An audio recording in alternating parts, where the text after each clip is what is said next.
Good morning. And just like that, guys, on board na tayo.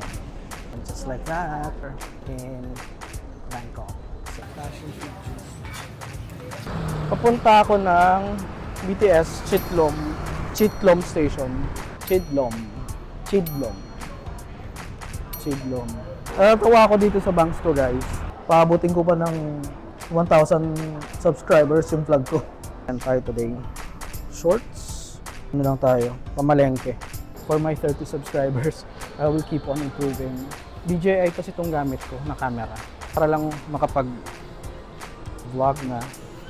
Para sumulit-sulit naman. Like nyo ha. Tsaka mag-comment kayo na, "Oy Chris, ang galing mo, grabe. Umiiyak kami, sobrang galing mo." Mga ganun comment. Tapos ha, 30 subscribers. Baka naman. Wala lang, parang akong ewan. I'll keep you guys updated. Thank you.